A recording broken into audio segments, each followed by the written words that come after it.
اللهم صل على محمد وآل محمد. أعوذ بالله السميع العليم من الشيطان اللعين الرجيم. بسم الله الرحمن الرحيم وبه نستعين وهو المعين.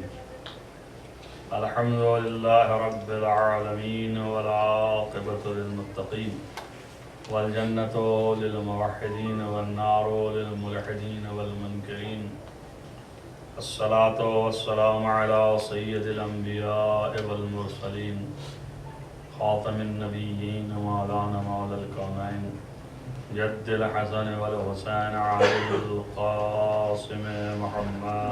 اللهم صل على محمد ولا سيما على ابن عمه ووزيره ووصيه وخليفته مطلوب كل طالب غالب كل غالب مولانا علي بن ابي طالب. اللهم صل على محمد وعلى آله الطيبين الطاهرين المعصومين المظلومين الذين أذهب الله عنهم الرجس وطهرهم تطهيرا.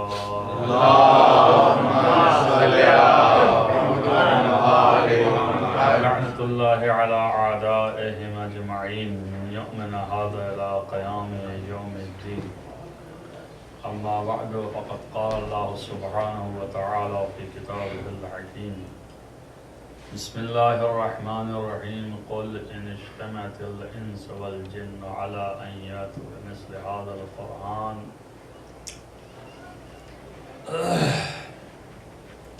صلوات على محمد. اللهم صل على محمد وآل محمد. ارشاد رب العزت ہے کہ اے پیغمبر ان سے کہو کہ اگر تم جنات اور انسان سب مل کر کے اس قرآن کا مثل لے آنا چاہو تو نہیں لا سکتے، ہرگز نہ لا پاؤ گے، اگرچہ تم میں سے بعض کا پشت پناہی کیوں نہ ہو جائے. ولو کان بعض لبعض ظہیرا، تم میں سے ایک دوسرے کے مددگار ہو جاؤ تب بھی اس قرآن کا جواب، اس کا مثل نہیں لا سکتے. کل گفتگو میں نے قرآن پر کی تھی اور نزول قرآن، کہ قرآن کب نازل ہوا، کیسے نازل ہوا، اس کے اختلافات بھی بیان کیے تھے کہ اس میں کیا اختلافات ہیں، اور ساتھ ساتھ آپ کو زندہ کرنے کے لیے وہ الفاظ بھی ساتھ تھے کہ ان کا ذکر قرآن کے وزن کے برابر ہے، ان کا ذکر بھی ہوتا رہا. اسی میں سے کچھ چیزیں جو ہیں وہ آج بیان کرتا ہوں آپ کے سامنے. سب سے اہم چیز جو ہے وہ یہ ماہ قرآن کا مہینہ ہے. ہر ایک چیز کے لیے مخصوص وقت ہوتا ہے، ان میں سے قرآن کے لیے مخصوص وقت جو ہے وہ یہ مہینہ ہے کہ جس میں تلاوت قرآن زیادہ سے زیادہ کی جائے، اور اس کے ثواب جو عام دنوں میں تلاوت کے ہیں اس سے زیادہ ثواب ماہ رمضان میں ہوتا ہے. اور سفارش یہ ہے کہ کم سے کم یہ قرآن تو ختم ہی کرنا چاہیے، اور زیادہ سے زیادہ یہ ہے کہ 3 دن سے کم میں پورا قرآن ختم نہ کرو. یہ ممانعت ہے. 3 دن کم سے کم ایک قرآن کے ختم کرنے میں 3 دن لگاؤ. کیوں؟ اس لیے کہ تلاوت، جیسا کہ کل بھی بیان کیا تھا کہ تلاوت الگ چیز ہے اور مطالعہ الگ چیز ہے۔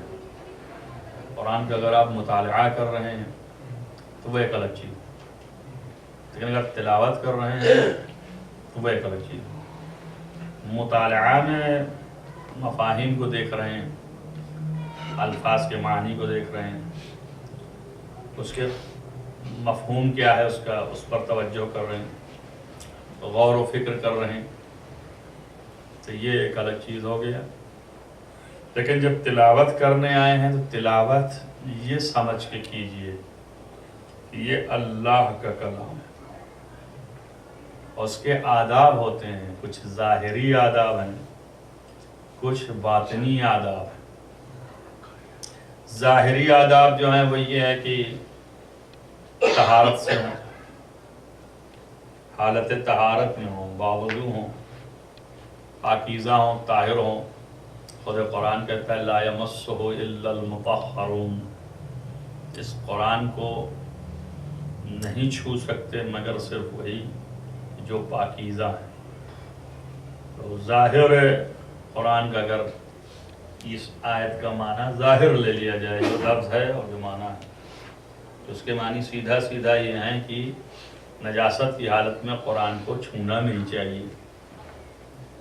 ظاہر الفاظ بھی لا یمسہ، نہیں چھوتے، اس کو نہیں چھو سکتے، الا المطہرون، سوائے پاکیزہ لوگوں، ظاہر الفاظ میں۔ تو ظاہر قرآن تو یہ ہے، البتہ باطن اس کا کچھ اور ہے، اس کے معنی کچھ اور ہیں، فی الحال باطن پر بحث نہیں کر رہے، وہ حقیقت کچھ اور ہے۔ مس کے معنی کیا ہیں؟ ایک تو ظاہر میں ہے چھونے کے، ایسے مس کرنا، کسی چیز کے اوپر کسی چیز پر ہاتھ لگانا، یہ مس ہے۔ اور مس کے معنی ظاہر ہے کہ ہاتھ لگانے کے معنی ہے تصرف کرنے کے۔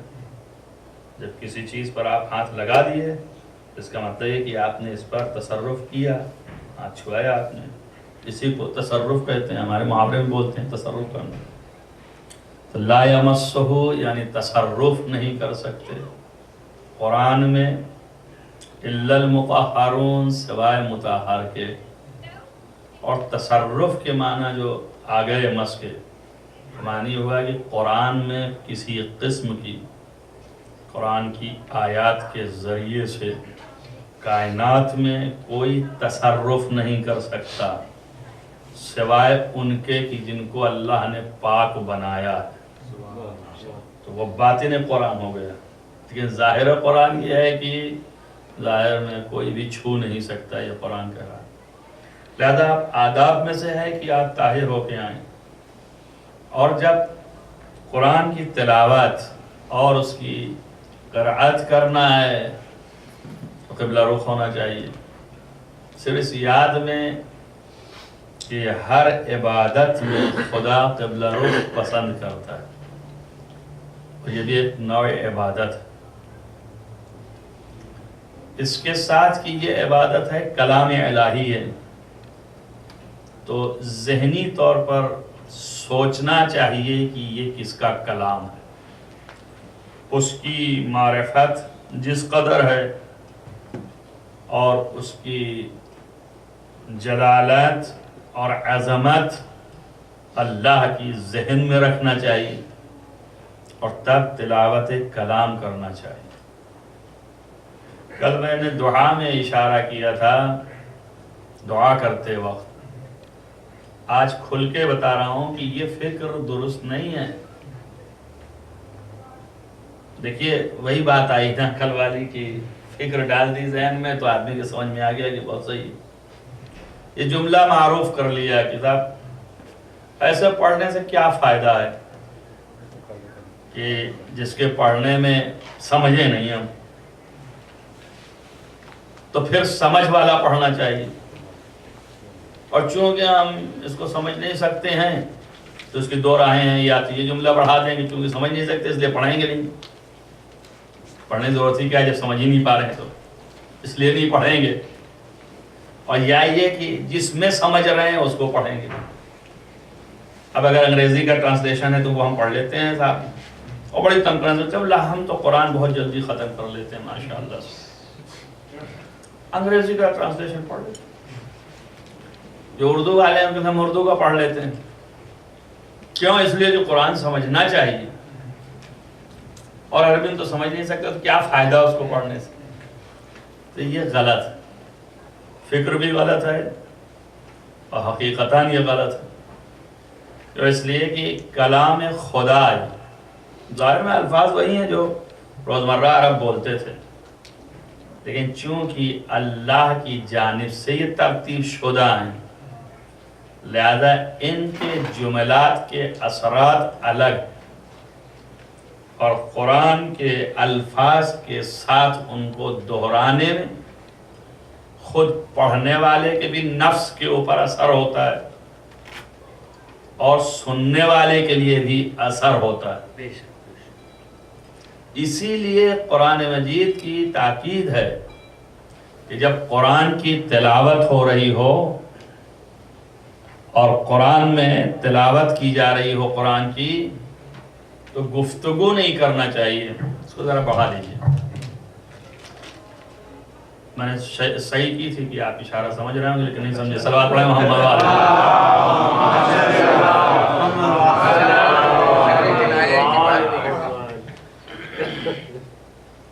تو قرآن جب قراءت ہو رہی ہو یا تلاوت ہو رہی ہو تو گفتگو نہیں کرنا چاہیے بلکہ سننا چاہیے. یہ قاعدہ ہے آپ کے یہاں بھی روزمرہ اگر دو فرد گفتگو کر رہے ہوں تو آپ ان کے پاس اگر ہوں تو گفتگو ان کی سنیں، بیچ میں اپنی گفتگو نہ کرنے لگیں. سنیں، یہ اخلاقیات میں ہے، تہذیب میں ہے، تمدن میں سے ہے. اب وہ تو ہم تہذیب سب کھو گئے، وہ ایک الگ چیز ہے، لیکن ہے یہ تہذیب میں سے کہ جب دو گفتگو کر رہے ہیں تو آپ بیچ میں انٹرپٹ نہیں ہو، آپ سنیں کان دھر کے. کیا ہے جب بولنا ہے تو بڑی معذرت کے ساتھ کہ میں کیا کچھ بول سکتا ہوں یا. اور جب قرآن کی تلاوت کر رہے ہیں تو اس کے معنی کیا ہیں؟ اس کے معنی یہ ہیں کہ اللہ سے آپ گفتگو کر رہے ہیں، کلام ہے اللہ کا، گرچہ قرآت آپ کر رہے ہیں، گرچہ تلاوت آپ کر رہے ہیں، لیکن گویا آپ اللہ سے بات کر رہے ہیں. تو جب دو بات کر رہے ہو تو بیچ میں نہ بولنا چاہیے چاہے کہ جب خدا سے بات کر رہے ہیں. بھئی اگر آپ تصور کیجئے کسی بڑے پوسٹ والے کے سامنے جائیے اور وہ کسی سے بات کر رہا ہو اور کیا کوئی اس سے بات کر رہا ہو تو آپ میں جرأت ہے کہ آپ بول دیں؟ خاموش کھڑے رہیے، اگر بول دیے تو حالوں مار نہیں دے گا، لیکن سمجھ رہے ہیں کہ خلاف قاعدہ ہے، خلاف ادب ہے، خلاف تہذیب ہے، قابل سزا بھی ہو سکتے ہیں. تو اب اللہ سے بڑھ کر کے تو کوئی نہیں کائنات میں. خداوند متعال نے قاعدہ بھی بیان کیا قرآن میں کہ جب بھی قرآن کی تلاوت ہو فَإِذَا قُرِئَ الْقُرْآنُ، جب قرآن کی تلاوت ہے فَاسْتَعِذْ بِاللَّهِ، تو تلاوت کرنے سے پہلے اعوذ باللہ من الشیطان الرجیم، استعاذہ کریے خدا سے، پناہ مانگیے خدا سے. وَانْصِتُوا لَهُ، اور جتنی دیر تک تلاوت ہوتی رہے اتنی دیر تک خاموشی سے سنیے. ایسے ہی اذان میں بھی ہوتا ہے، بچے کبھی کبھی اس فتنے میں ہم بھی مبتلا ہوتے ہیں، اس کی وجہ سے اپنی طرف سے نہیں ہوتے، عوام کی طرف سے ہوتے ہیں. اذان ہو رہی ہے، ہم بولے جا رہے ہیں بابا اذان ہو رہی ہے، مگر لٹکے ہوئے مسئلہ ہے، یہ مسئلے کا جواب دے دیجیے. اور بولے اذان ہو رہی ہے، وہ سمجھ ہی نہیں پا رہے ہیں ہم کیا کہہ رہے ہیں کہ اذان ہو رہی ہے. بھائی آپ تو نہ بولیے، ہم کو بھی کم کم خاموش رہنے دیجیے، سنتے دیجیے. اذان کے وقت آپ کو ہمدن گوش ہونا چاہیے، نہ یہ کہ اپنے خاندان کی کہانی سنانے لگیے، اپنی باتیں سنانے لگیے. اچھا چلیے ہم سے تو ضرورت ہو گئی، آپس میں مل گئے، اسی وقت ملاقات ہوئی. ابھی بہت زیادہ تو سلام کر سکتے ہیں آپ، نماز کی حالت میں بھی کسی کو سلام کہہ سکتے ہیں، السلام علیکم سامنے ہوئے السلام علیکم، اور اس کے بعد پھر اذان سنیے. نہیں ہے کہ اذان ادھر ادھر ہے تا آخر، یہاں تک کہ یہ بھی ستم ہوتا ہے کہ اقامہ آخری قد قامت الصلاۃ کہتے تک ان کی داستان ختم نہیں ہوتی، آپس میں سلسلہ جاری رہتا ہے. بسا اوقات تو ایسا بھی ہوا ہے کہ جماعت جاری ہے، گفتگو جاری ہے. وہ ہے اس لیے جاری ہے کہ وہ اتنا قانون معلوم ہو گیا ہے کہ اگر رکوع کے وقت جو ہے رکوع چلے جائیں گے تو پوری رکعت ہو جائے گی. تو پوری رکعت بھر تو ٹائم ہے نا بات کرنے کا، زیادہ انہوں نے اتنی رکعت بھر گفتگو کر لی، اور جب مولانا رکوع میں گئے اور بات ابھی بھی پوری نہیں ہوئی تھی تو ایک اور زبردست رکھا، ہم کہا سبحان اللہ، ایک دفعہ کہا سبحان اللہ، جو رکوع میں ہے امام اور ذرا ڈیلے کرے ان کے لیے تاکہ ان کی بات ختم ہو جائے تو وہ رکوع میں جائیں۔ تو بھائی یہ چیز جو ہے خلاف نماز، آداب نماز، خلاف آداب قرآن، خلاف آداب کلام، خلاف آداب عظمت پروردگار، خلاف آداب جلال و جہاں پروردگار، اسے ہمیں سب کو خیال رکھنا چاہیے۔ یہ ہم جو بوڑھے ہو چکے ہیں، اچھا میں نہیں ہوا ہوں لیکن بتا رہا ہوں، ایسا بات پڑھ رہا ہوں محمد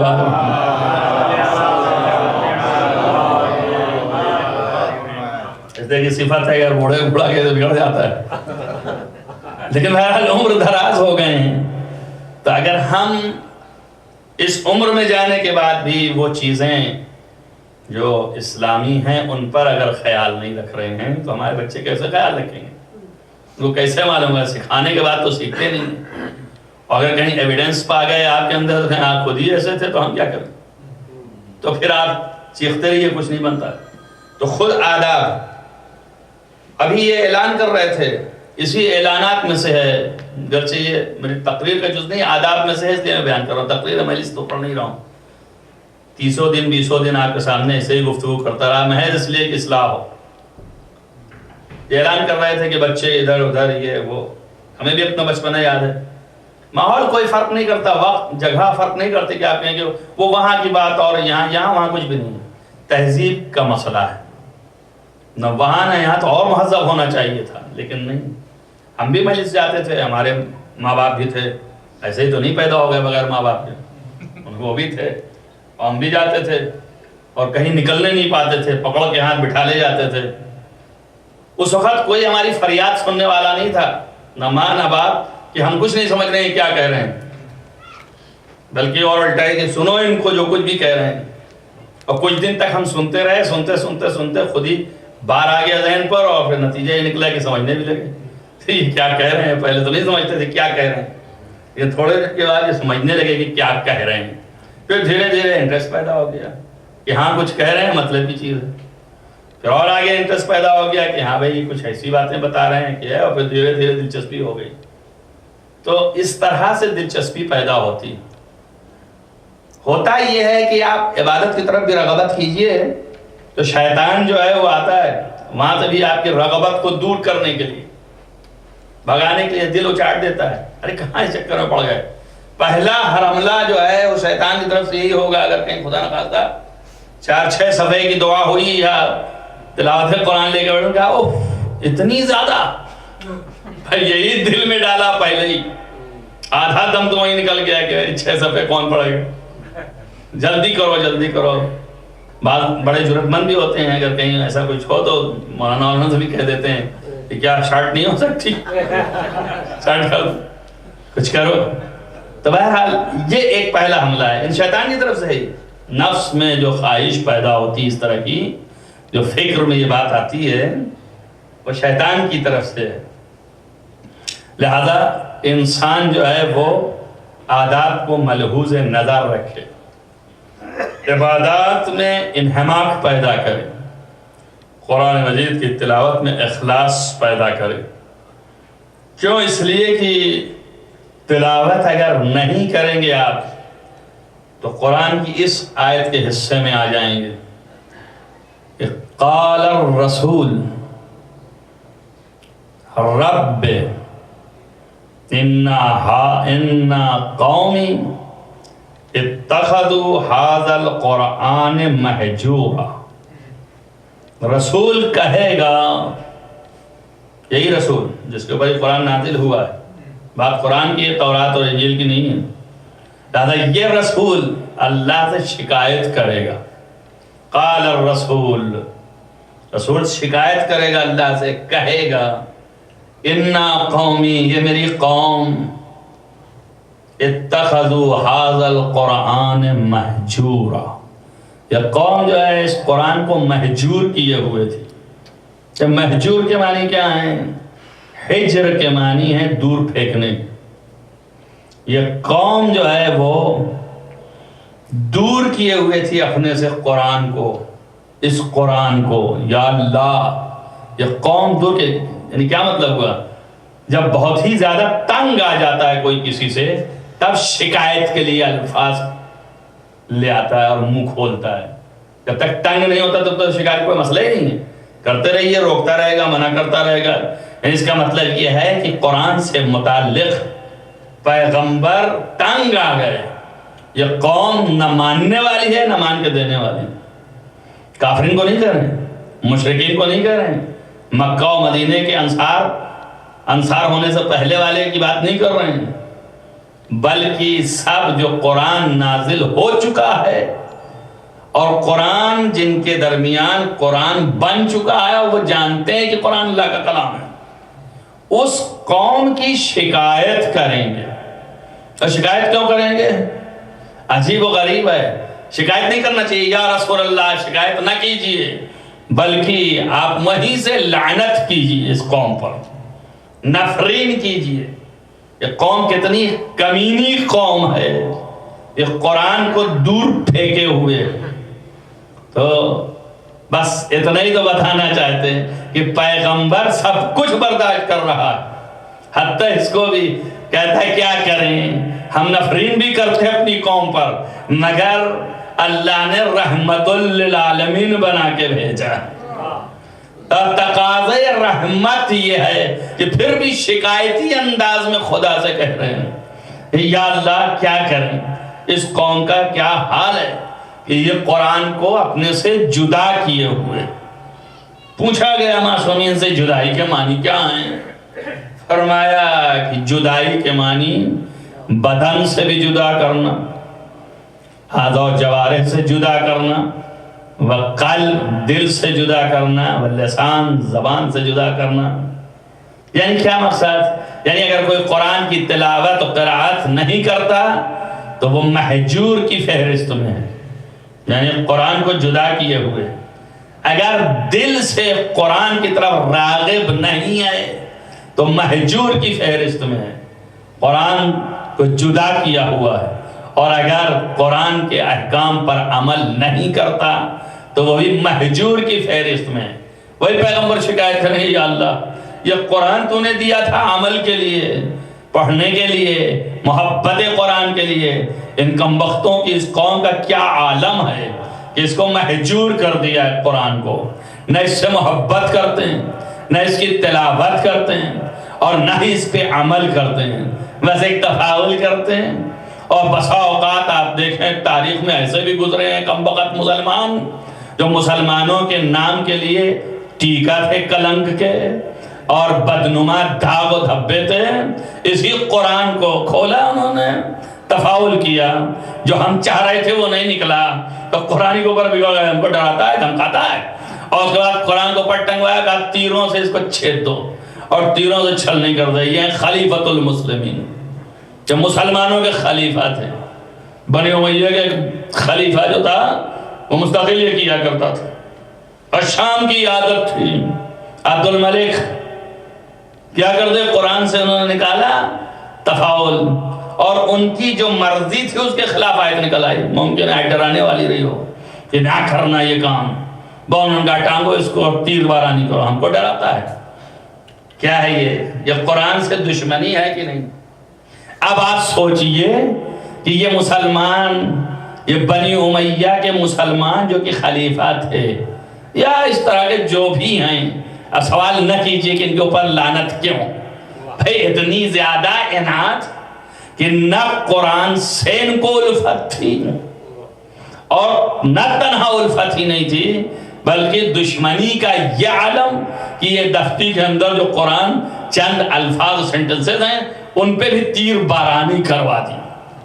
تو جو قرآن صامت تک کو برداشت نہ کر سکے وہ قرآن ناطق کو کیا برداشت کرے گا؟ جو قرآن صامت پر تیر چلوا دیا تو قرآن ناطق کا اگر گلا کھٹوا دیا تو حیرت کی بات نہیں. اس قرآن کا احترام نہیں رہ گیا اس کے اندر. بس یہ قوم کس کی قوم ہے؟ پیغمبر ہی کی تو قوم ہے نا. اس میں حیرت نہیں ہے پیغمبر جائے شکایت کرے اس دن یا اللہ اِنَّ قَوْمِي اتَّخَذُوا هَذَا الْقُرْآنَ مَحْجُورًا، یہ قوم اس قرآن کو محجور جانتی ہے۔ وہاں قرآن کے لیے اللہ کہہ رہا ہے کہ تم تمام جن و انس اگر جمع ہو جاؤ اور اس کا بدل اور مثل لانا چاہو، لم یاتو، ہرگز تم نہیں لا سکتے ہو۔ وَلَوْ كَانَ بَعْضُهُمْ لِبَعْضٍ ظَهِيرًا، یا تم میں دونوں مل جاؤ، جنات و انسان ایک دوسرے کے مددگار ہو جاؤ، تب بھی اس قرآن کا جواب نہیں لا سکتے۔ تحدی، چیلنج ہے، اعجاز میں ہے، معجزہ ہے قرآن، اعجاز ہے قرآن کا یہی کہ چیلنج کر رہا ہے کہ لے آؤ۔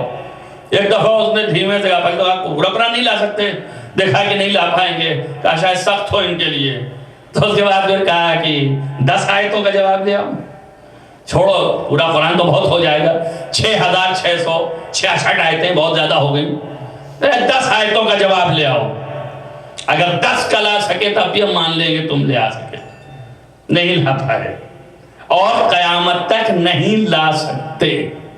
جو قرآن ہے کہ جس کی تلاوت، جس کی قراءت اور جس کے رموز بتائے گئے ہیں، باطہارت رہیں آپ، قبلہ رخ رہیں آپ، اور کھڑے ہوں یا بیٹھے جس حالت میں قبلہ کی طرف ہوں، آپ جو ہیں وہ دل میں عظمت جلال خدا کا تصور کریں، اس بعد قرآن کی تلاوت کریں، اس کے الفاظ کو دہرانے سے آپ کے نفس کے اوپر اثرات ہوں، اور انہی اثرات کی بنیاد پر آپ کے مرض بھی دور ہوں گے۔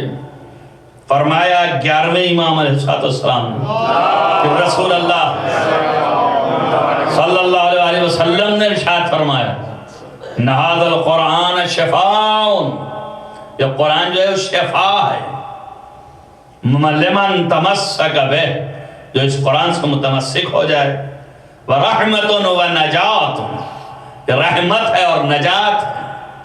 امام حسین علیہ السلام نے ارشاد فرمایا کہ قرآن کے اندر 4 چیزیں ہیں۔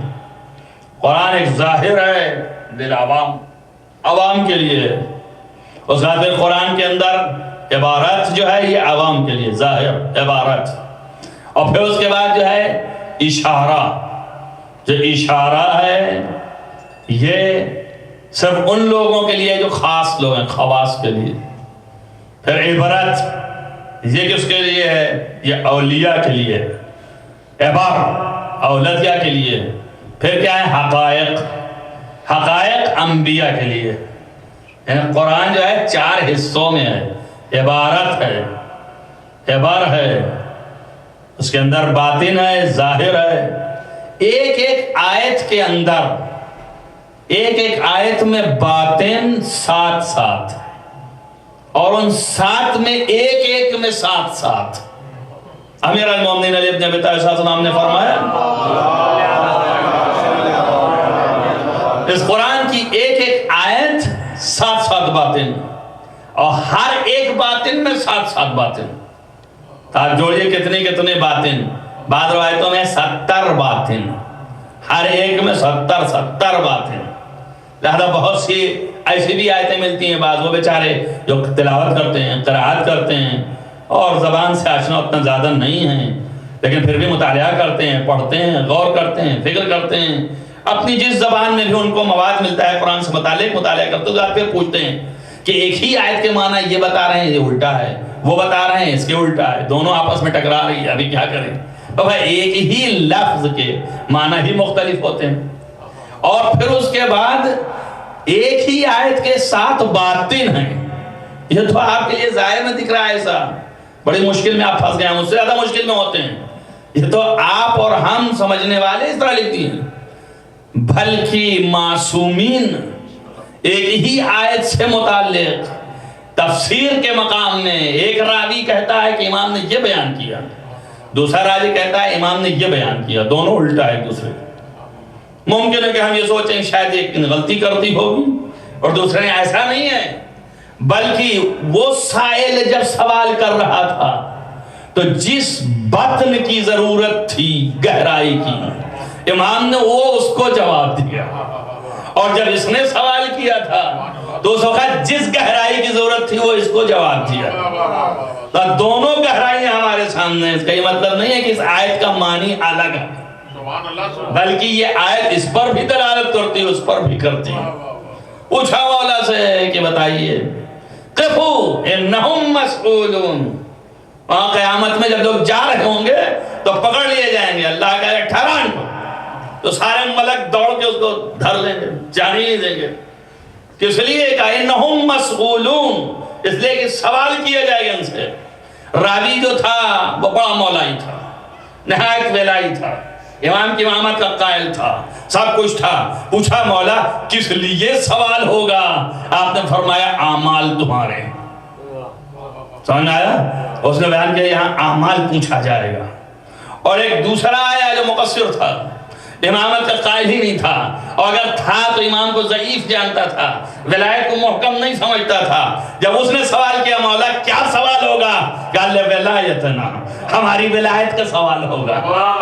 اب دیکھیے دونوں میں فرق ہو گیا کہ نہیں؟ یہ کہہ رہے ہیں اعمال کا ہوگا، یہ کہہ رہے ہیں ولایت کا ہوگا.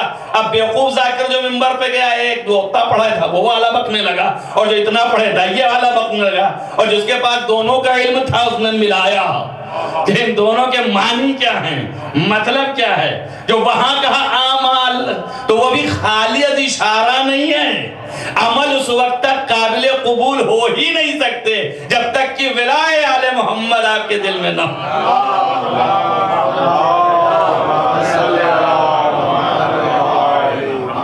صلوات بر محمد و آل محمد.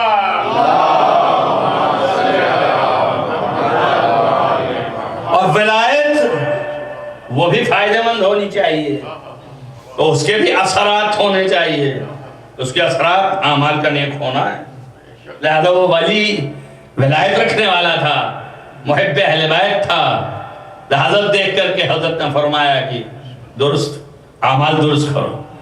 انشاءاللہ مستان کل کی تقریر میں ان مطالب کو لاتا آپ کے سامنے، اور لاؤں گا کچھ مطالب چونکہ ان کا فرمان یہ ہے کہ کل اور پرسوں 2 ہی دن تقریر بچے کچھ ظہور سے متعلق گفتگو ہو جو آیات قرآنی سے استفادہ ہو.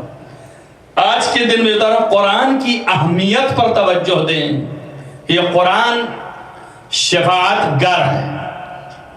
یہ قرآن آپ کے لیے شفاعت بھی کرنے والا ہے آخرت میں. دنیا میں فائدہ کیا دینے والا ہے؟ شفاء مرض ہے، رحمت ہے، اس دنیا میں بھی رحمت، مرض کو شفا دینے والا. یہی قرآن آپ کو اس دنیا میں اگر عمل کریں تو آپ ہی کی زندگی کو بہتر سے بہتر، بلکہ اپنے لفظوں میں کہا جائے کہ اسی دنیا میں جنت بنا دیں اگر عمل کریں. اور یہی قرآن آخرت کے لیے فائدہ مند، قبر کے لیے فائدہ مند. جتنا ہی قرآن کی تلاوت ہو اتنا ہی فشار قبر کم ہوگا. اب دیکھیے متعدد روایتیں اس طرح کی. ان کہا کہ سورہ النساء ہر جمعہ کو جو پڑھتا ہے وہ فشار زقت القبر جو ہے اس کا کم ہو جائے گا.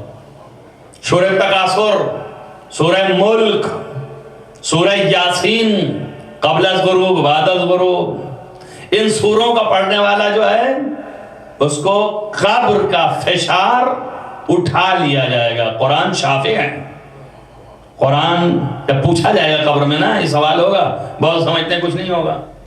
وہاں سوال ہوگا قبر میں کہ تمہاری کتاب کیا ہے. تو جب تم حوالہ دو گے قرآن کا اور تمہیں یاد ہوگا تو ٹھیک اسی طرح شروع ہو جاؤ گے جس طرح سے امیر المومنین پیدا ہوتے ہی ساتھ دست پیغمبر پہ فرمایا کہ میں قرآن کی تلاوت کروں، اور فرمایا قد افلح المومنون، اور قرآن کی تلاوت شروع کر دی قد افلح المومنین سے، جو کہ 18واں پارہ ہے آپ کا. یہیں سے شروع فرمایا آپ نے. مومنین کے فلاح پانے کی بشارت امیر المومنین اسلام نے دی اول وقت. ویسے ہی قبر میں یہاں تک کی روایتیں ہیں. امام موسیٰ کاظم علیہ السلام نے ارشاد فرمایا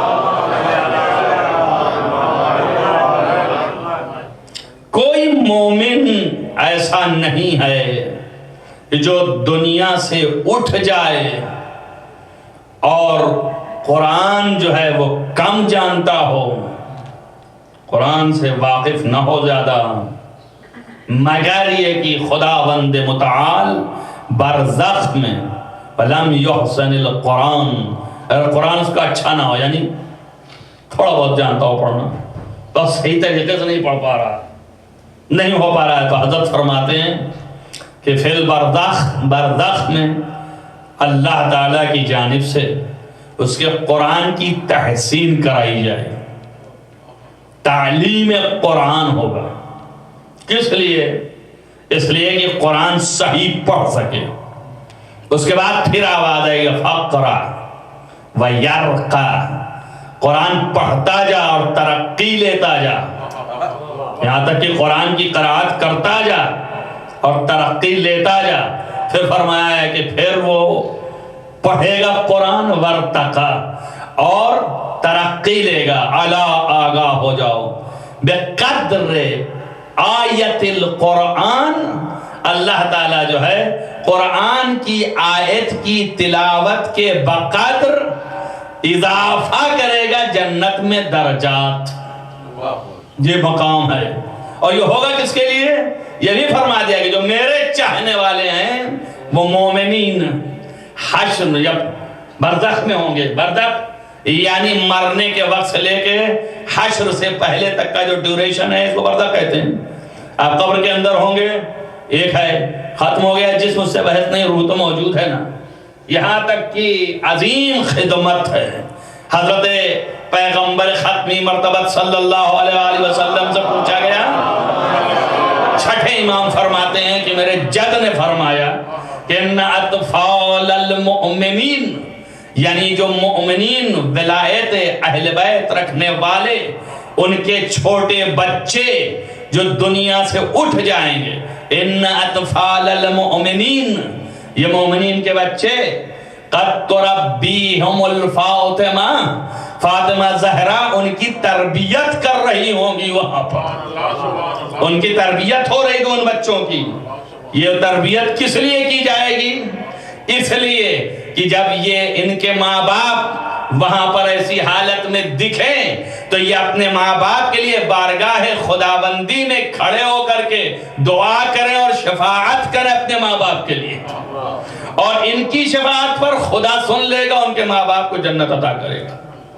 یہ مومنین، متقین، مسلمین، یعنی صاحبان ولایت ہیں حقیقی، ان کی اولاد کی کیفیت ہے۔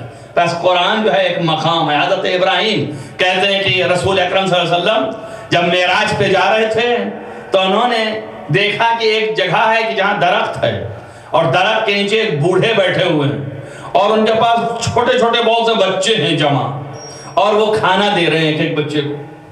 پوچھا جبریل سے رسول اللہ نے کہ یہ کون بزرگ ہیں؟ جبریل نے مسکرا کے کہا آپ پہچانتے نہیں؟ یہ حضرت ابراہیم علیہ السلام جو تمام مؤمنین کے بچوں کو جمع کر کے انہیں غذا کھلاتے ہیں اور پھر ان کی تربیت کرتے ہیں۔ تو آپ دیکھیں نا، یہ عالم برزخ کا مقام ہے، اس میں قرآن کے ذریعے سے تربیت، اور یہ قرآن جو ہے اس کی تلاوت کے ذریعے سے درجات جنت، درجات برزخ۔ اب بات آ گئی ہے تو کہتا چلوں کہ برزخ میں یہ بڑا مسئلہ ہے۔ البتہ یہ چونکہ مجلس بھی ہونی تھی، مگر یہ کہ سلسلہ تقریروں کا چل رہا تھا ان موضوعات سے متعلق، یہ عجیب و غریب ہے۔ آپ سنیں گے مختلف، ابھی آپ کو بتائیں نا کہ ایک راوی نے ایسا سوال کیا تو وہ جس ٹائپ کا تھا ویسا جواب ہوا، ایک راوی نے ویسا سوال جس طریقے کا وہ تھا اس کو ویسا جواب ہوا۔ اب ایک نے دیکھا تو سمجھا یہی جواب ہے، دوسرے نے دیکھا یہی جواب، یہی مطلب برزخ کا بھی ہے۔ ایک بیچارہ ایک ہی قسم کی روایت پڑھ کے آیا تو ممبر میں جھونکنے لگا۔ قاعدتاً ممبر پہ آنے سے پہلے اس ٹاپک پر، موضوع پر جتنی تعلیمات قرآنی اور روائی ہو سکتی ہیں سب نظر میں ہونی چاہیے۔ ایسا نہیں ہے کہ آپ نے خالی دیکھ لیے کہ برزخ میں جو ہے وہ بڑی اذیت ہوگی اور سانپ آئیں گے اور فلانا ہوگا اور یہ ہوگا، تو بھائی یہی خالی پڑھتے چلے گئے، ایک طرفہ نہیں ہے۔ اب سنیے، حضرت ابو بصیر کا نام سنا ہوگا، امام صادق علیہ السلام کے صحابی حضرت سے پوچھتے ہیں کہ مولا یہ برزخ کیا ہے؟ تو حضرت ابراہیم علیہ الشیء للمومن، مومن کے لیے کچھ بھی نہیں۔ اب بتائیے برزخ کیا ہوا؟ کچھ بھی نہیں ہوا، مومن کے لیے کچھ بھی نہیں ہے۔ خوش ہو جائیے اب آپ سن کر کہ کچھ بھی نہیں۔ اور اس کے بعد ایک دوسرا صحابی جو ہے وہ پوچھتا ہے مولا سے، مولا آپ کے گھر کا غلام خادم ہوں، زندگی بھر خدمت کیا ہے، تو آپ میرے لیے حشر میں کام آئیں گے؟ حضرت نے مسکرا کے کہا کہ ہاں محشر میں کام آؤں گا، اس دن کی فکر نہ کرو، جنت پہنچا دوں گا، مگر برزخ کا انتظام کر کے آنا۔ تو وہاں کیا ہوگا وہ میں نہیں جانتا ہوں، اس سے میرا تعلق نہیں۔ تو ہو گئی رات، ایک نے کہہ دیا برزخ میں پیٹے جاؤ گے، اور دوسرے نے کہہ دیا برزخ مومن کے لیے کوئی چیز ہی نہیں ہے نا؟ تو آپ جس نے وہ پڑھا تھا اس نے کہا برزخ کیا ہے؟ برزخ کچھ بھی نہیں، کچھ کوئی گناہ نہیں ہونے والا۔ اور جس نے یہ پڑھا تھا اس نے کہا رے باپ رے اتنے گناہ ہونے والے ہیں اور ان گناہوں کے عذاب اتنے ملنے والے ہیں کہ نہ پوچھئے آپ۔ اب دونوں الگ الگ پڑھ رہے ہیں۔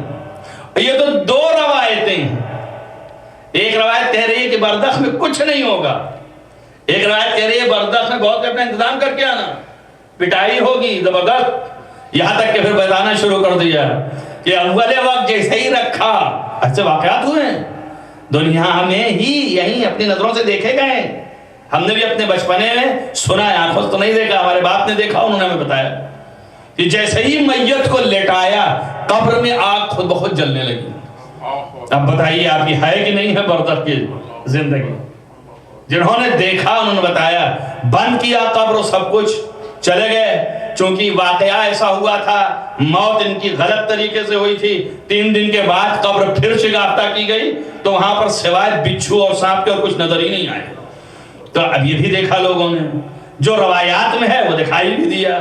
اسی طریقے سے ایک آدمی کو مرے، جوان بچہ 18 برس کا، اس کو دفن کیا، زیادہ دن کی بات نہیں ہے، یہ تو ہمارے پاس ای میلیں آئی، یعنی ای میل کا وجود جب سے شروع ہو گیا تب کا واقعہ ہے، یہ ابھی کا واقعہ ہے۔ مسقط کے اندر 18 سال کا نوجوان بچہ، اس کو دفن کیا، 5 گھنٹے کے اندر پھر قبر کھودی گئی تو دیکھا گیا اس کا چہرہ اور اس کے جو بال تھے سب سفید، اور جگہ جگہ پر جیسے کسی نے ہتھوڑے سے تمام توڑا ہو، ایسی وہ پوری تصویر بھیانک جو ہے بھیجی تھی میرے پاس بھی کسی نے کہ دیکھیں یہ ہو گیا یہاں پر، یہ واقعہ ہو گیا۔ خلاصہ یہ ہے کہ بہت سے ایسے واقعات جہاں یہ ہے، دیکھیں یہ والی روایات بتا رہے ہیں کہ برزخ میں ہوگا اور ضرور ہوگا، قرآن بھی کہہ رہا ہے کہ ہوگا، ابھی نہیں ہوتا تو کیسے قرآن کہتا؟ فرعون کے باب میں قرآن کہہ رہا ہے کہ ان کو صبح اور شام دونوں وقت عذاب الحریق، جلتے ہوئے عذاب سے آواز آتی، ذق، اس کو چاٹ، اس کو پی۔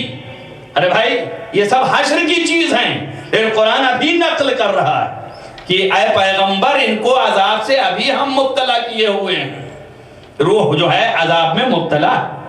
اچھا آپ ادھر دیکھ لیجئے، ادھر بھی ہے، ادھر کیا فرمایا تھا کہ لا للشیء للمؤمن، مومن کے لیے کچھ بھی نہیں ہے۔ تو آپ دیکھ لیجئے 1000 سال کے بعد، ملاحظہ کیجئے گا، 1000 سال کے بعد ابھی قبر کھود کے نکالا نہیں، آپ نے سنا کہ نہیں سنا؟ ویسے ہی کہ ویسے ہی تر و تازہ، نہ تو جسم پر کوئی حرف آیا، نہ کوئی مشکل قبر میں پائی گئی۔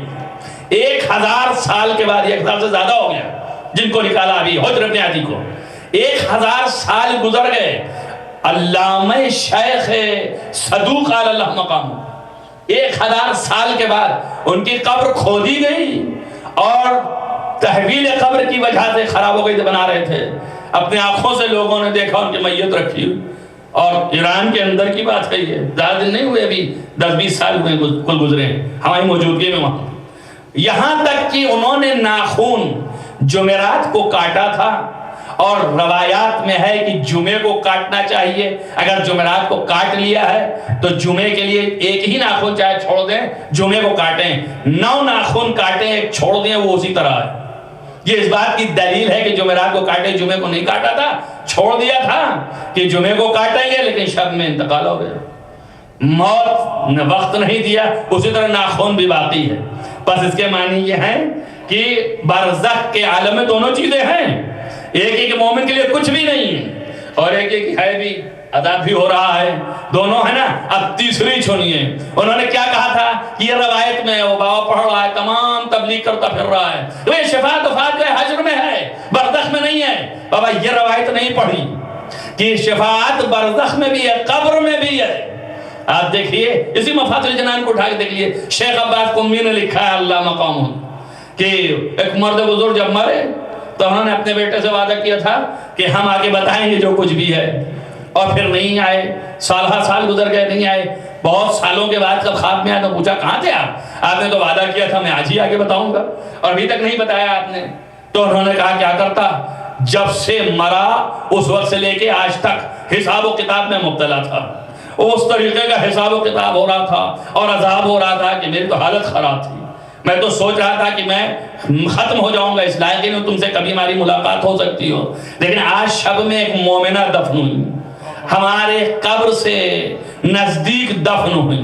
ارے عجیب و غریب ہے، جب وہ دفن ہو گئی اور لوگ دفن کر کے چلے گئے تو ایک مرتبہ قبر شگافتہ ہوئی، میں نے دیکھا اپنے آنکھوں سے۔ وہ کہہ رہے ہیں روحانی حالت میں کہ قبر کھلی ایسے، اور اس کے اندر ایک بزرگ اپنے صحابیوں کے ساتھ داخل ہوئے اور فرمایا مومنہ روز تم مجھے سلام کرتی تھی، آج میں تجھے سلام کرنے آیا ہوں۔ توجہ کریں آپ، جو کون تھے امام حسین علیہ السلام سے۔ اور اس کے بعد جب جانے لگے، اس کی قبر تو پر تھی ناز و نعم سے، لیکن جب جانے لگے تو انہوں نے فرمایا کہ 40 قدم تک جتنی قبریں ہیں ان پر سے عذاب اٹھا لیا جائے۔ فرشتہ عذاب ہم کو آج چھوڑ دیے چلے گئے، ہم آزاد ہو گئے، تمہارے پاس آ گئے خبر دینے۔ شخص کی آنکھ کھلی، دوڑا گیا قبرستان، دیکھا کہ ہاں نزدیک میں ہے، اور اس کے بعد پتہ لگا کہ کس کی قبر ہے۔ پھر گیا اس کے گھر، ان سے پوچھا بھائی آپ کے گھر میں کوئی انتقال ہو؟ ان کا جی ہاں میری اہلیہ کا انتقال ہوا۔ کیسے مرحومہ کا انتقال ہوا؟ ان کا کچھ نہیں، ٹھیک تھی، سب کچھ تھی، بس اللہ نے موت دے دیا، چلی گئی۔ کیا کرتی تھی کچھ آپ جانتے ہیں؟ ان کا ہمیں کچھ نہیں پتا۔ بھئی ایک عمل ان کا ضرور تھا جو کبھی نہیں چھوڑتی تھی، وہ صرف یہ تھا کہ زیارت عاشورہ حسین ہر روز پڑھتی تھی۔ اس کا طفیل ہے کہ آپ نے سن لیا، اللہ امام نے فرمایا کہ روز تم مجھے سلام کرتی تھی، آج میں تجھے سلام کرنے آیا ہوں۔ کہ ایک زیارت ہے، ارے یہ تو عوام ہے، علامہ ہلی علی اللہ مقامو، جن کی عمر گنی جاتی ہے اور جن کا لکھا ہوا مواد تو 1 گھنٹے پر پوری زندگی، ان کی 67 برس کی زندگی ہے، ان کی پوری زندگی کو گھنٹوں میں تبدیل کرتے ہیں، اور جتنے صفحات ہیں اس کو حساب لگاتے ہیں تو کہتے ہیں 1 گھنٹے میں 14 صفحہ آتا ہے ان کی زندگی پر۔ کب پیدا ہوئے اور کب بڑے، اب اس میں کب وہ بڑے ہوئے اور کب لکھنا شروع کیا وہ تب نہیں ہے، پوری زندگی کا حساب ہے۔ 14 صفحے بنتے ہیں 1 گھنٹے پر، اور اس کے بعد ان کے لیے تو تھا کہ بھائی اب ان کو مقامی مقام ملے گا۔ انہوں نے اپنے بیٹے سے وعدہ کیا تھا، اور جب بہت دنوں کے بعد خواب میں آئے تو پوچھا بابا جان آپ بہت دنوں کے بعد آئے ہیں، ہم سے وعدہ تو فوری کیا تھا۔ کہا بیٹا حساب دیتے دیتے حالت خراب ہے۔ کہا پھر ہوا کیا؟ اتنا ثواب نے کیا آپ کو بھی حساب؟ فرمایا جی اگر 2 چیز نہ ہوتی تو میں آج تم سے مل نہیں سکتا تھا۔ وہ کون سی کون؟ کہا 2 چیزیں ہیں، ایک کتابوں میں اور ایک عمل میں۔ کتابوں میں صرف ایک کتاب کہ امیر المومنین علیہ السلام کی ولایت کو ثابت کرنے کے لیے 2000 دلیلوں کے نام سے کتاب لکھی، جو نام ہے الفین، یعنی 2000 عربی میں الف کہتے ہیں 1000 کو، الفین 2000 دلیلیں دی ہیں تو اس کتاب کو لکھا ہے، اور ایک زیارت حسین۔ اس لیے جواب میں فرمایا کہ لولا الالفین وزارت الحسین، اگر یہ 2 چیز نہ ہوتی تو میں بچ نہیں سکتا تھا۔ آپ سوچیں کہ برزخ میں کیا ہوتا ہے۔ قرآن برزخ میں شافع ہے، اہل بیت برزخ میں شافع ہیں۔ جب میت لٹائی جائے گی، لٹا کے لوگ چلے جائیں گے تو ایک داہنے ہوگا، ایک بائیں ہوگا، ایک بائیتی ہوگا، ایک نیچے ہوگا، ایک اوپر ہوگا، ایک دوسرے سے تعارف ہوگا، آپ کون ہیں؟ داہنے والا بولے گا بائیں والے سے، بائیں والے آپ ہی کون ہیں؟ تو داہنے والا کہے ہم نماز ہیں، بائیں والا کہے ہم روزے ہیں، بائیتی والا کہے ہم زکوٰۃ ہیں، اور اوپر والے کہے ہم خمس ہیں، نیچے والا کہے ہم جہاد ہیں۔ یہ سب کہہ رہے ہیں ہم سب موجود ہیں، اس کے ساتھ ہیں۔ اور ایک سرانے ہوگا، سب مل کے پوچھیں گے بھائی آپ کون ہیں؟ اس لیے کہ آپ کا شرف تو بہت اعلیٰ دکھ رہا ہے، یہ سب ہیں، سب کے چہرے ماند ہیں جتنا آپ کا چمک رہا ہے، تو آواز آئے گی انا ولایت علی ابن ابی طالب، میں ولایت علی ہوں۔ توجہ کیا آپ نے، قبر میں سب آنے والے، مگر ان سب کا زور کب چلے گا؟ جب اس کا زور چلے گا ولایت کے ساتھ۔ بس معلوم یہ ہوتا ہے، اسی طریقے سے اہل بیت، ویسے ہی قرآن شافع قبر ہے۔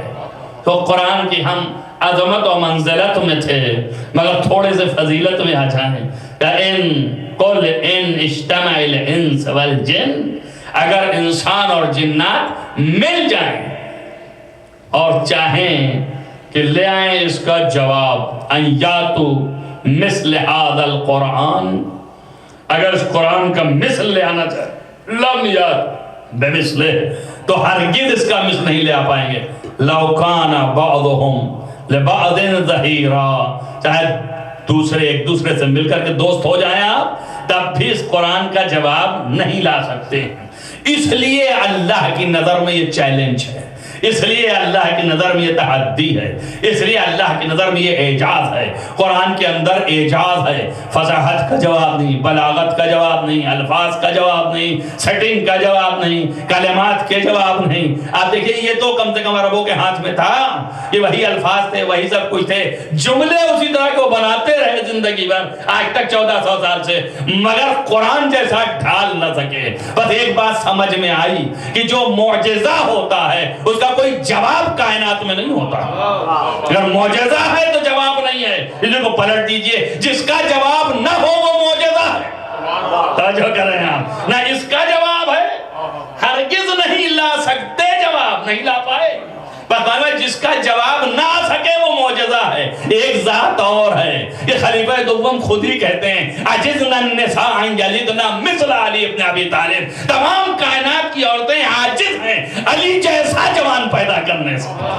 جیسے قرآن کا کوئی مثل نہیں ویسے ہی علی کا کوئی مثل نہیں، جیسے قرآن معجزہ ہے ویسے ہی اہل بیت بھی معجزہ ہے۔ صلوات پڑھیں محمد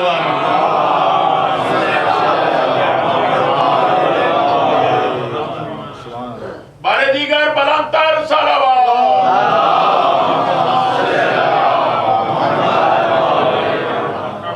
کوئی مثل نہیں ہے۔ وقت زیادہ نہ ہو جائے آپ کو، چونکہ کل کام پہ جانا ہے اور کل بقیہ تقریر کل ہوگی۔ صرف میرا مقصد اصلاحی پہلو تھا کہ سوائے قراءات و تلاوت و یہ چیزیں کل بچ گئی تھیں۔ کل ہم نے صرف فضائل پڑھ دیے تھے، قرآن کے بھی اور اہل بیت کے بھی، اور ایک ماحول تھا اس کا تو۔ لیکن یہ آپ دیکھیں کہ قرآن اپنی جگہ پر اتنی عظمتوں کا حامل ہے، اتنی کرامتوں کا حامل ہے، لیکن اس کے باوجود قرآن خود کیا ہے؟ قصیدہ اہل بیت ہی تو ہے، کچھ اور تو نہیں ہے۔ ایک ایک آیت شاہد اللہ لزما آغا خمینی آل اللہ مقام ہو، دیکھیے جس کی جو حقائق اپنی کتاب میں لکھتے ہیں کہ اگر میں چاہوں اور مجھ سے کوئی یہ طلب کرے تو چاہے جیسی آیت ہو، میں ہر آیت سے یہ ثابت کر سکتا ہوں کہ یہ شان اہل بیت میں یا اہل بیت کے دشمنوں سے متعلق ہے تو شان اہل بیت میں ہے، یا اہل بیت کی فضیلت سے متعلق ہے تو شان اہل بیت میں۔ دو ہی صورتیں ہیں، ہر آیت سے ثابت کر سکتا ہوں۔ تو قصائد اہل بیت، فضائل اہل بیت کے قصیدے کا نام قرآن ہے۔ کل میں نے اشارہ کیا تھا نا، یہ قرآن کیا ہے، نازل ہوا نا، کس طرح نازل ہوا۔ اگر یہ بیٹی پیدا نہ ہونی ہوتی تو یہ آیت کوثر کیسے نازل ہوتی؟ آپ دیکھئے بتائیں، اِنَّا أَعْطَيْنَاكَ الْكَوْثَرَ، ابھی یہ ہی نہیں ہے تو اب کوثر کا سوال ہی نہیں ہے۔ جب کوثر کا سوال نہیں تو آیت ہی نہیں۔ تو آیت نازل کرنا ہے تو اس وجہ سے فاطمہ کو پیدا کرنا ہے، یا فاطمہ کو پیدا کرنا ہے تو آیت نازل کرنا ہے، مجبور ہے، ابھی کرے کیا؟ آپ دیکھیں نا، ولایت آئے، ولایت ملاحظہ کریں آپ، یہ آئے ولایت میں کیا ہے؟ انما ولیکم اللہ ورسولہ۔ ارے بھائی کہہ دے، ایسے ہی کہہ دے ولایت، کسی وقت بھی سنا دیتا، پیغمبر سے کہتا کہ سنا دو انما ولیکم اللہ ورسولہ، لیکن نہیں، صفت کیا بیان کی تھی کہ زکوٰۃ دیتا ہو حالت رکوع میں، تو اب اگر کوئی دینے والا نہ ہو تو یہ اگر آیت نازل ہو جائے تو جھوٹی ہے، اس لیے کہ کوئی ہے ہی نہیں دینے والا۔ جب دینے ہی والا نہیں ہے تو آیت کس کے اوپر نازل ہوئی؟ تو اب لازم ہے کہ کوئی ایسا موجود ہو جو کہ وہ دے رہا ہو تب یہ آیت نازل ہو۔ اچھا پہلے سے نازل ہو جائے تو سینکڑوں کھڑے ہو جائیں گے دینے کے لیے۔ جو کہنے آپ پہلے سے اگر نازل ہو جائے تو پھر لوگ کھڑے ہو جائیں کہ ہم بھی اس آیت کے حصے دار، ہم بھی اس آیت کے حصے دار، ہم بھی اس آیت کے حصے دار۔ لہذا اللہ نے کہا رکے رہو۔ جب انگشتری دے رہا تھا حالت نماز میں تب اس نے یہ آیت ولایت نازل کیا کہ اب قیامت تک ایسا کوئی ہو نہیں سکتا ہے۔ آیت ہم نے نازل کر دیا، آپ انگوٹھی دیتے رہیے، آیت اس کے لیے ہو گئی جس نے اول وقت دیا۔ بس نتیجہ میرا جو کہنے کا تھا وہ یہ تھا کہ قرآن پہلے نازل ہوا کہ پہلے انہوں نے عمل انجام دیا۔ کیا پہلے وہ یہ بتائیے بھائی؟ روزے رکھے، روزے رکھ کر کے روٹیاں بنا کر کے مسکین کو پہلے دیا، یتیم کو پہلے دیا، تب آیت نازل ہوئی، یا آیت پہلے نازل ہوئی اور بعد میں یہ کیا؟ کیا ہوا ہے؟ پہلے جو ہے روزہ رکھا، روزہ رکھ کر کے مسکین کو بانٹا، اور اس کے بعد پھر جو ہے جب دے دیا اور خود فاقے سے زندگی گزار لی اور پانی پی کے دوسرے دن کا پھر روزہ رکھ لیا، تب یہ سورہ دہر نازل ہوا نا۔ اب کس بات میں نازل ہوا؟ مدح میں۔ مدح ہوتی کب ہے؟ جب اس کے صفت ظاہر ہو جائے، جب فضیلت عیاں ہو جائے تو تب وقت مدح ہوتی ہے، اس وقت قصیدہ ہوتا ہے۔ تو یہ دلیل ہے کہ قرآن اہل بیت کا قصیدہ ہے۔ کیوں؟ اس لیے کہ پہلے اہل بیت نے عمل انجام دیا اور پھر قرآن بعد میں نازل ہوتا چلا گیا۔ ایک صلوات پڑھیں محمد والے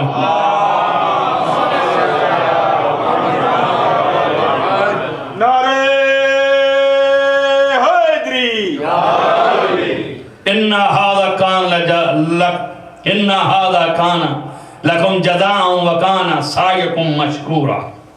آپ دیکھیے عجیب و غریب ہے، یہ ایک عجیب نقطہ ہے، بس آگے ذہن میں آپ کے سامنے پیش کرتا ہوں۔ عظمت شیعہ ملاحظہ کیجیے آپ کہ بلندی شیعوں کی کیا ہے، محبان آل محمد کی بلندی کیا ہے۔ پورا قرآن چھان جانا ہاں دعویٰ ہے میرا، لے آنا ڈھونڈ کر کے۔ یہ میں نے بھی آیت پڑھی نا آپ کے سامنے، ان ھذا کان لکم جزاء وکان سعیکم مشکورا۔ جب اہل بیت 3 دن تک روزہ رکھے اور روزہ رکھنے کے بعد مسلسل یتیم، اسیر اور مسکین کو کھانا دیتے رہے اپنے سامنے کا، خود پانی پی کے پھر روزہ رکھ لیا، پھر اسی طرح دوسرے دن پھر رکھ لیا، پھر تیسرے دن رکھ لیا، تب یہ آیت نازل ہوئی۔ اور آیت میں یہ ہے کہ اللہ سے یہ اسی وقت جب فقیر و مسکین و یتیم کچھ بولنا چاہے تو کہا لا نرید منکم جزاء ولا شکورا۔ وہ شکریہ ادا کرنا چاہ رہے تھے کہ آپ کا شکریہ کہ آپ نے روٹیاں مجھے دے دیں، تو آپ نے فوراً فرمایا لا نرید منکم جزاء ولا شکورا، نہ تم سے شکریہ چاہیے نہ جزا چاہیے، جاؤ جس کے لیے کیا ہے، انما نطعمکم لوجہ اللہ، ہم نے تو اللہ کے لیے ہی کیا ہے، تم سے ہمیں کچھ نہیں چاہیے۔ تب یہ آیتیں نازل ہوئیں، جو لفظیں اہل بیت نے کہیں وہی لفظ ادھر سے آئی کہ ان ھذا کان لکم، یعنی یہ ساری چیزیں، یہ دیبا، یہ حریر اور یہ یہاں پر جنت اور یہ جنت کے باغات اور یہاں پر سلسبیل اور یہ سب جو جاری نہریں ہیں اور اس کے اندر جتنے نعم ہیں، یہ جتنی چیزیں ہیں، جو بیٹھنے کے مقامات ہیں، یہاں پر چاندی اور سونے کے جو خورے ہیں، یہ سب تمہارے لیے، ان کان ھذا کان لکم جزاء، یہ سب جزا میں ہے، تم کو جزا فعل کے مقابل میں ہوتا ہے، یعنی جس قدر فعل تم نے انجام دیا ہے اس کی جزا میں ہے۔ توجہ رہے، اب میرا خطاب تو نہیں ہے کہ یا اللہ جزا اس کی دی جاتی ہے جو چیز برابر کی ہو، توجہ کرنا میری بات پر، جزا وہ ہے کہ جو چیز برابر کی ہو، اور یہ برابر کی نہیں، فعل آل محمد کا ہے، توجہ کریں آپ، اور آل محمد کے برابر کوئی چیز نہیں، کہ اس لیے کہ جنت ہی بنائی گئی ان کے طفیل میں، یہ سلسبیل بھی بنائی گئی ان کے طفیل میں، یہ مقامات بھی ٹھیلے گئے ان کے طفیل میں، تو ان کے برابر تو ہو نہیں سکتے تھے، اس لیے خدا نے کہا برابر کی چیز کیا ہوگی، یہ کہاں سے خلق ہوئے ہیں، یہ پیدا ہوئے ہیں عظمت نور الہی سے، تو اس نے کہا اس کے برابر تو صرف میرا ہی نور ہو سکتا ہے، لہذا اس نے کیا کہا کہ یہ سب عمل کا جزا ہے، توجہ کریں آپ، یہ عمل کا جزا ہے، لیکن جو تم نے صحیح کیا اس عمل کی، اس کا میں خود اللہ، میں تمہارے سعی کا مشکور ہوں، شکر گزار ہوں۔ یعنی عمل اہل بیت جو ظاہر ہوا، صادر ہوا، اس کی جزا جو ہے یہ جنت ہے، لیکن جو دل میں ارادہ لیا تم نے اس عمل کا، وہ ارادہ نور اہل بیت سے مجھ تک ہے، تو اس کا خود میں شکر گزار ہوں۔ اللہ شکر گزار ہے۔ اللہ اکبر۔ ملاحظہ کیا آپ نے؟ یہ اہل بیت کا مقام ہے، اور اہل بیت ان کو کہتے ہیں کہ جو ان سے محبت کرتے ہیں ان کو کھینچ کے اپنے تک لے آتے ہیں۔ یاد رکھنا، اللہ نے شکر گزاری اگر کی ہے کسی کی کائنات میں تو صرف اہل بیت۔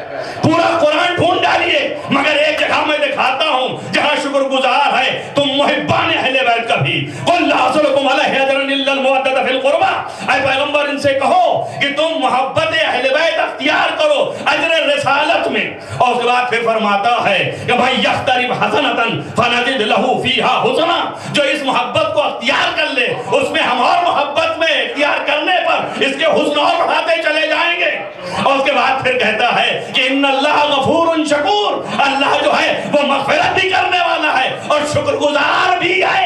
توجہ کریں آپ، توجہ کریں آپ، اہل بیت کے عمل پر شکر گزار ہے اہل بیت کا، اور محبان اہل بیت کی محبت اختیار کرنے پر شکر گزار ہے ولایت آل محمد کی بنیاد پر۔ صلوات پڑھیں محمد و آل محمد۔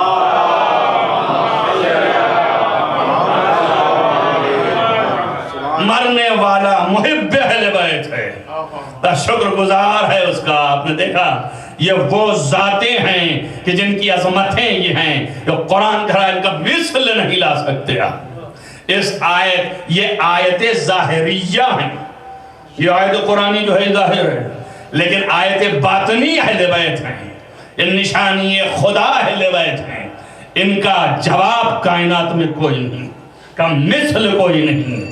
آپ اندازہ کریں کہ ان کا مثل لانے سے عاجز ہے کائنات۔ آج نہ علی نہ اولاد علی کسی ایک کا جواب کسی معصوم کو کوئی لا سکا؟ نہیں لا سکے، تبھی تو دشمنی کی، کبھی زہر دے کے شہید کیا، کبھی تیر سے شہید کیا، کبھی ذبح کر دیا۔ آخر کس لیے؟ اس لیے کہ جواب نہ لا سکے، اور پریشان ہیں وہ اللہ کی طاقت کے مقابل میں۔ انہیں بھی امتحان دینا تھا، انہوں نے بھی امتحان دیا، مثل نہیں لایا۔ میں کیا بتائیں، کائنات عجیب و غریب ہے، جب مثل ان کے ایک بیٹے کا آج تک نہ لا سکا کوئی، ایک بیٹے کا۔ ارے بیٹا بھی کیسا، ملاحظہ کریں آپ، یہ بیٹے تو معصوم ہیں، سب معصوم کا تو جواب لا ہی نہیں سکتا۔ یہ 11 بیٹے جو علی کے ہیں یہ سب معصوم ہیں، ان کا تو جواب کوئی لا ہی نہیں سکتا۔ غیر معصوم بیٹا عباس، اس کا ہی جواب لا کے دکھاؤ، ایک غیر معصوم بیٹے کا بھی جواب نہیں۔ اور پھر کبھی کسی مجلس میں ذکر کروں گا میں آپ کو کہ یہ غیر معصوم ہے، مگر سیدہ نے چونکہ اپنی طرف نسبت دے دی اور نسبت عصمت پیدا ہو گئی تو عباس کے اندر بھی وہ خصوصیت آ گئی جو ایک معصوم کے اندر ہوتی۔ شیخ صدوق علیہ الرحمہ نے لکھا ہے کہ روز حشر حضرت سیدہ سلام اللہ علیہ جب حشر میں تشریف لے آئیں گی تو اس حال میں آئیں گی کہ ایک نور کی عماری ہوگی اور اس کی مہار پکڑے ہوئے ایک طرف جبریل ہوں گے اور ایک جانب رسول اکرم ہوں گے، دوسری جانب علی مرتضیٰ ہوں گے، اور ایک منادی ندا دے رہا ہوگا، آواز دے رہا ہو غضوا ابصارکم، اپنی نظروں کو نیچے کر لو، کیوں؟ اذن جاءت فاطمہ بنت محمد، اس لیے کہ اب فاطمہ بنت محمد آ رہی۔ حشر و محشر میں تمام کائنات اور خدا کی بارگاہ میں اور نور کی عماری پر سوار فاطمہ زہرا جب آئیں گی، مہار پکڑے ہوئے جبریل منادی ندا دے گا کہ اپنی آنکھیں نیچی کر لو، اس لیے کہ سیدہ آ رہی ہیں، اور اس کے بعد کھڑی ہو جائیں گی، آواز دیں گی ساق عرش کو پکڑ کے کہ بار الہ بأی ذنب قتل، بار الہ کس گناہ میں میرا یہ بیٹا قتل ہوا ہے، معبود کس وجہ سے میرا یہ بچہ قتل ہوا ہے، ہے تو پھر ادھر سے آواز آئے گی کہ ہاں بولو محمد اپنے فاطمہ سے کہو یہ کیا لے کے آئی ہیں عزیزو. لکھا ہے سوالات پر سوالات، اور اس کے بعد جب فاطمہ سے کہا جائے گا کہ مقصد تمہارا کیا ہے تو اپنا ہاتھ بڑھا کے فرمائیں گی بار الہ ہمارے چاہنے والوں کے گناہوں کو معاف کر دیا جائے. عزیزو جب یہ لفظ اٹھے گا کہ ہمارے چاہنے والے عاشقوں کے گناہوں کو معاف کیا جائے تو ادھر سے آواز آئے گی محمد قل تم کہو اللہ اس سے یہ کیا لے کے آئی ہے. تو سیدہ اپنے تبرکات اٹھائیں گی.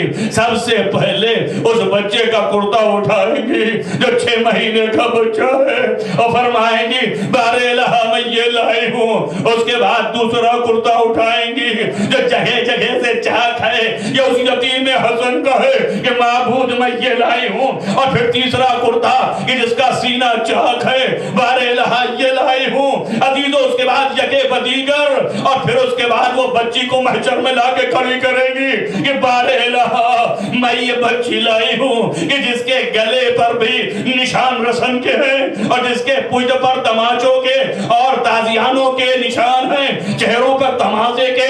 عزیزو ایک ایک تبرک کو حاضر کیا اور اس کے بعد سرہائے شہدا اور آخری سر حسین آنے سے پہلے بی بی ایک کھوٹری کھولے گی اور 2 ہاتھ نکالیں گی اور فرمائیں گی بار الہ آذان یدان مقطوعتان من ابنی العباس. معبود یہ میرے بیٹے عباس کے 2 کٹے ہوئے بازو ہیں جو شفاعت مومنین کے لیے ہیں. عزیزو پھر اس کے بعد گریہ شدید ہوگا اور پھر سیدہ اپنے ہاتھ پر حسین کا سر اٹھائیں گی. معبود یہ میرے بیٹے کا سر ہے کہ یہاں تک کہ رب قدیر آواز دے گا اطفئی یا فاطمہ، اے فاطمہ اپنے نوحہ کو روک لو اب سنا نہیں جاتا. عزیزو میں کہوں گا بی بی حشر میں تو آپ ایسے آئیں گی شیعوں کو بچانے کے لیے، لیکن قید خانے آ جائیے.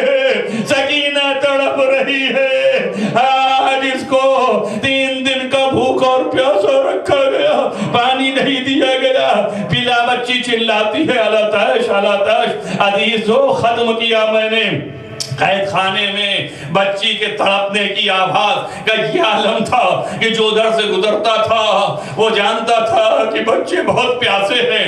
آج ہم اور آپ صبح سے شام تک چند گھنٹے پانی نہیں پیتے کیا دم نکل جاتا ہے. شدت کی گرمی اور پھر اس کے بعد دھوپ اور پیاس اور قید خانہ جہاں چھت نہیں ہے اور بچے جو ہیں یہاں تک کہ کہا جاتا ہے کہ آپ کے چہرے کی کھالیں پھٹ چکی تھی، اس قدر شدت کی دھوپ ہوا کرتی تھی، رات کی ہوش اور بچے پیاس سے چلائے تھے.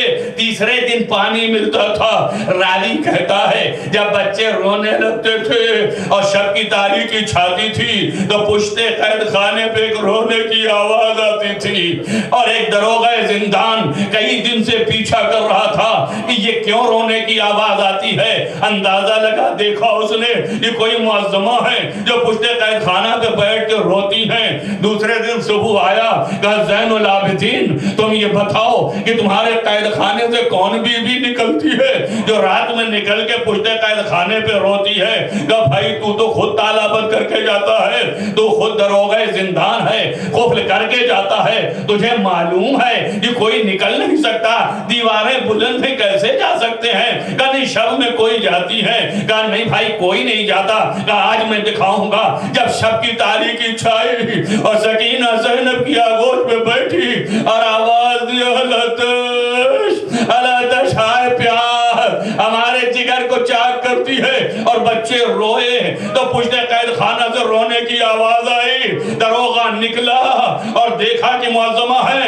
در کو کھولا اور کہا زین العابدین سید الساجدین آؤ تمہیں میں دکھاتا ہوں. بس ایک مرتبہ آپ کھڑا ہونا چاہے زنجیروں کو سنبھال کے اور کھڑے ہوئے تو پھوپھی بھی لگ گئی. کہا بیٹا تنہا نہ جانے دوں گی. بس ساتھ میں زینب بھی باہر نکل آئے. کہا کہ آئیے دکھاؤں یہ پشتے قید خانہ پہ جو بیوی ہے یہ تمہارے قید خانے سے جاتی ہے. بس دونوں چلے چند یہ کوئی معظمہ ہے جو رو رہی ہیں، اور نزدیک ہوئے تو سنا رونے کی آواز، واہ حسین، ابو بھی اماں میرے بابا کا نام لے کر رو رہی ہیں۔ آپ ذرا پڑھ کے پوچھئے یہ کون ہے؟ علامہ حائری لکھتے ہیں کہ ایک مرتبہ زینب سے کہا سید الساجدین نے کہ پوچھے اماں آپ جائیے پوچھئے۔ زینب جب آگے بڑھی تو ان کی آواز اور بلند ہوئی، واہ حسین، آئے حسین کہہ کے روئی۔ کہا بی بی حسین مظلوم ہیں، یقیناً کائنات ان پر روئے گی، لیکن آپ یہ تو بتائیے کہ آپ کو حسین سے محبت کیسی ہے؟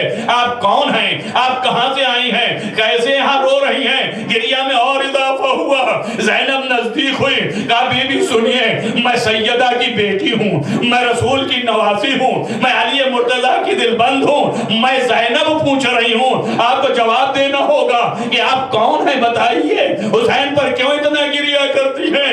ارے روتی رہی، جب اور تیز آواز آئی تو زینب نے بڑھ کے کہا تیسری دفعہ ہے، میرے سوال کا جواب دیجئے۔ چہرے سے نقاب ہٹا، آواز جو زینب اپنی ماں کو نہ پہچانا، عزیزہ جیسے ہی دیکھا قدموں پہ گر پڑی، اے اماں، ارے زینب بے رہا ہو گئی، ارے یہ سید الساجدین ہتھکڑیوں میں ہے، سکینہ یہ بچی حسین کی پیاسی قید خانوں میں تڑپ رہی۔